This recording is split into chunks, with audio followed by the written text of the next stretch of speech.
Hey, what's up guys? So we're here to showcase off all of the max difficulty drops from all of the bosses inside of the Labyrinth. This video is mostly going to be serving a purpose to see if the Labyrinth is actually worth farming. There are a couple of interesting things that I do want to mention with some of the items over here, but I know some people want to know where the heck the locations of the bosses are and want to see the boss battle fights.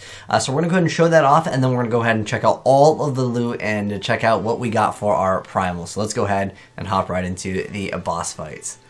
Alright, so for the first boss we're going to be fighting, and for the first section of each boss battle, I'll kind of explain where the heck they are. So the first major boss is going to be the Butcher, and he's going to be on the Labyrinth level 2. You'll kind of see this little corner area where there's going to be two entrances, and as soon as you open it up, you'll go ahead and see him.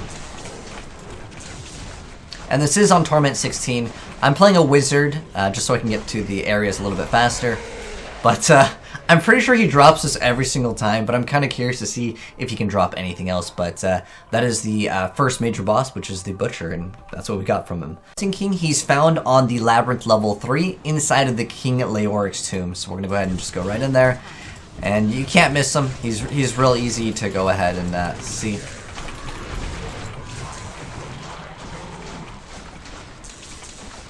And let's see if he dropped anything good. The Undead Crown. Okay. And that's all the loot we got from him.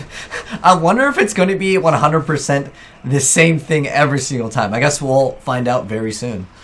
The Unholy Altar. There's going to be these two different switches that you need to activate, and they're going to be on each side. As soon as you go and activate one, it's going to go ahead and throw you in a room, and you'll have to eliminate the enemies. And then there's going to be one on each side of the map. So it's going to be one right here and then one right here. Go ahead and go on in. And then there's the Archbishop. Oh, now he dropped. Finally we have at least one legendary item from a boss drop. Levers that you're going to have to go ahead and hit. And there's going to be several that you have to hit in order to fight him. But you can't miss them. You have to actually destroy them, but it's pretty fast.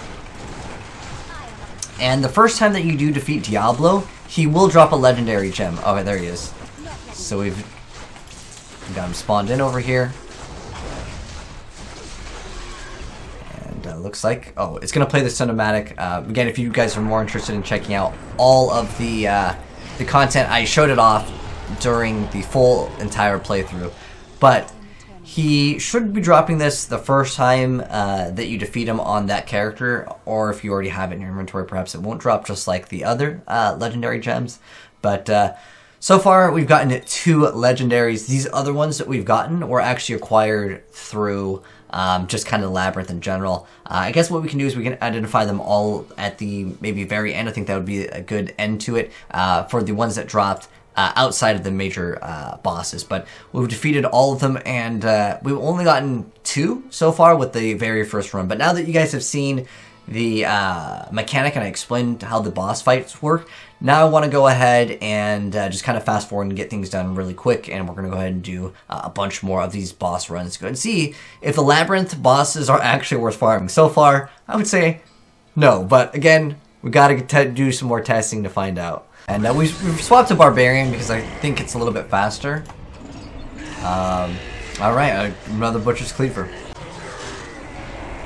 The Undead Crown. So it looks like he's dropping the same thing. Alright. Almost destroyed him. Archbishop Lazarus.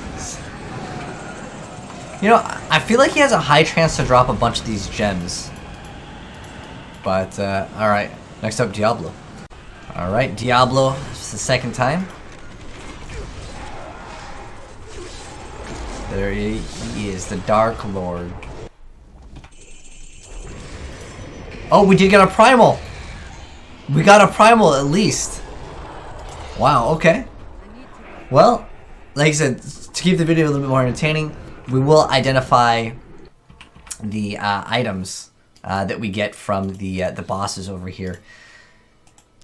So we did get at least one primal. Again, I'm not sure if this means it is confirmed it is worth farming these for the primals, but gives extra moves with some Warcry. But we did at least get one primal so far, and that's our second set of runs over here.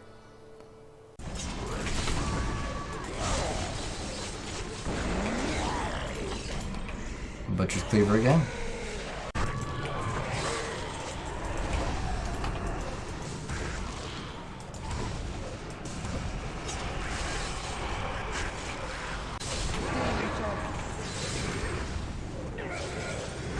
Oh, we got a legendary. Triple? Okay.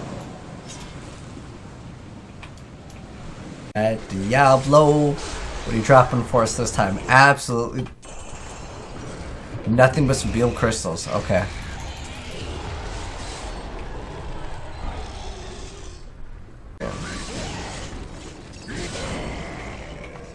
You just dropped the same thing.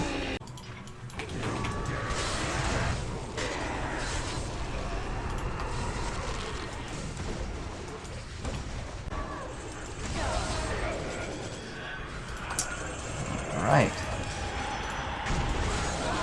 Got one for the Archbishop.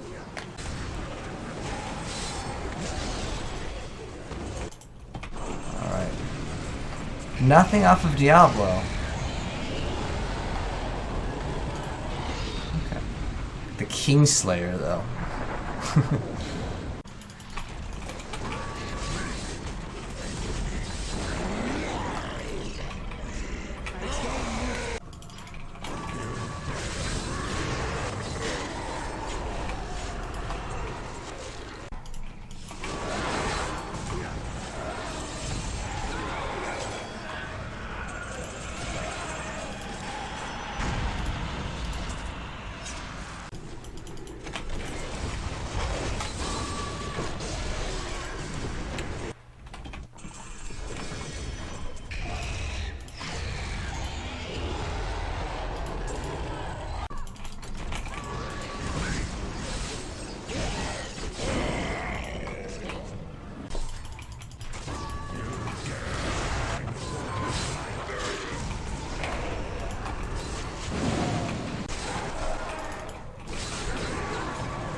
Well, what is it? We got one. Ooh, triple!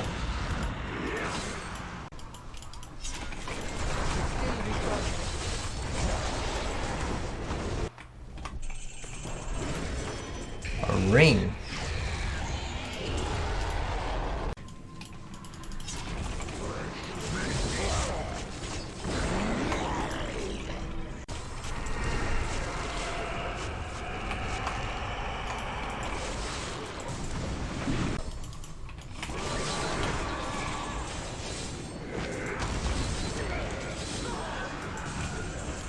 Set item? Okay, just one.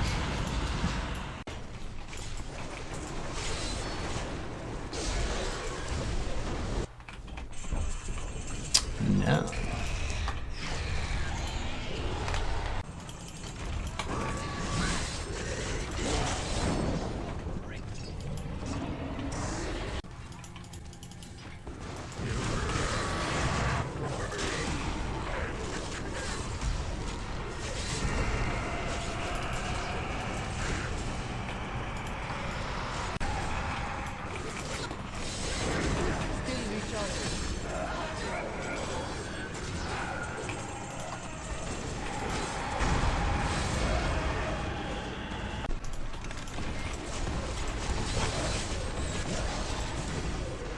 Ooh, that one looks like there's double.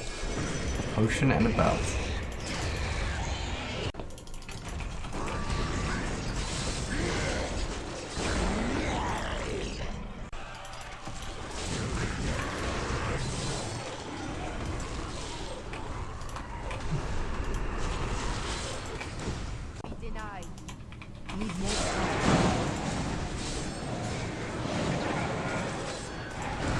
There's that double.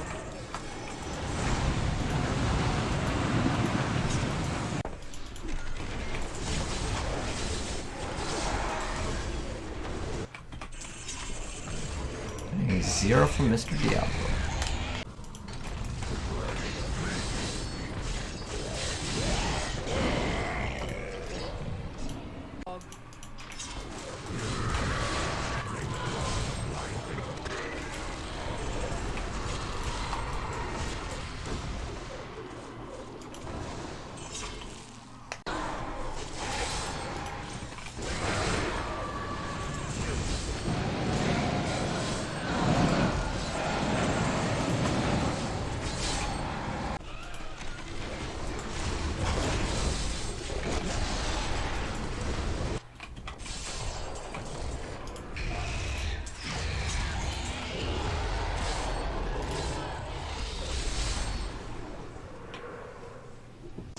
Alright guys, so let's go ahead and check out all of our results and identify the items that we actually did acquire through the Labyrinth bosses, as well as whatever we killed on the way. And I just want to mention, this was a very extensive video. I mean, we're talking multiple parts over here. So if you guys can do me a favor, drop a like on this video, because this is honestly hours of work. I actually didn't think that this would have taken this long, but the reason why it takes so long is there's no waypoint to actually select where the heck you want to go in the lab. You can't just go waypoint in and just fight Diablo. You have to do the entire thing several times to actually acquire all of the results. Another thing I do want to go ahead and mention really quick is that it seems like, as you guys saw from the boss fight results, that the Skeleton King pretty much just drops the Undead Crown only. There are the Stone Vaults, which you can actually open up, which will give you better, I would say, loot than just the Helm. But in addition to that, the Butcher's Cleaver, it seems like it's the only item that just drops off of the Butcher, as in he will not drop anything else. The best boss is probably going to be the boss right before Diablo.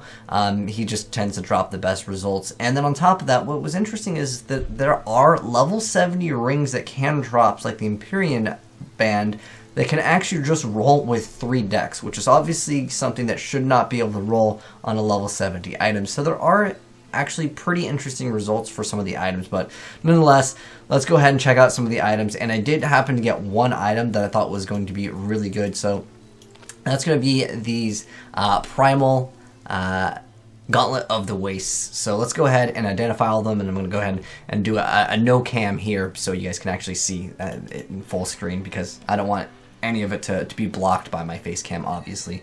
So let's go and check it out. So it did roll crit 10, which is going to be something that always rolls on it, which is quite nice, but unfortunately no cooldown on it, but nonetheless it's still primal. And let's go and check out our results. So we did happen to get 2 primals as far as our results go, but there's nothing that's very specific that can drop during the Labyrinth. But I was mostly curious to see if it was actually even worth farming, and that is simply due to the lab only being available for a short amount of time. I was wondering if it was going to be any better or worse. This was an item that actually, originally how I was recording the video, so I was going to identify the items at the very end, but I thought it made better sense to show all the boss fights when I later decided to edit this. But we also get a Chilanix Chain, which is for Warcry. It's going to give us additional movement speed.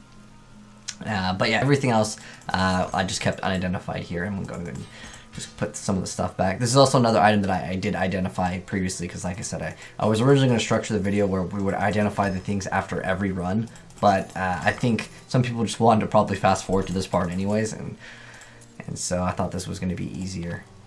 So let's go ahead and throw all these back in over there, and grab what else we can grab, and check out what we got. Maybe I should have opened up more stash tabs over here, but I'm really crunched for stash tabs. I'm really hoping that they eventually let us buy stash tabs. Like, I would totally be fine with a microtransaction in Diablo. Even though with the season journey you can actually unlock more stash tabs. It would just be kind of nice for quality of life. But there's another ancient over there. But yeah, our results were 2 primals from all of this, which I wouldn't say is like a good indication that definitely it is worth farming if you guys want to try to go ahead and get primals. But this is the only item that is very specific that you can only get inside Labyrinth with, which is the Red Soul Shard.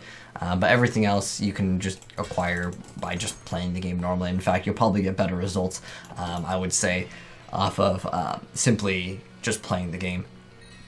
And just doing like rifts, greater rifts, you'll get a lot more loot just in general, and you also will get blood shards. So I would say, as far as my results go, you guys can let me know how you feel about it. Maybe your results may differ, as the game is kind of RNG, right, with what you're getting as far as items go.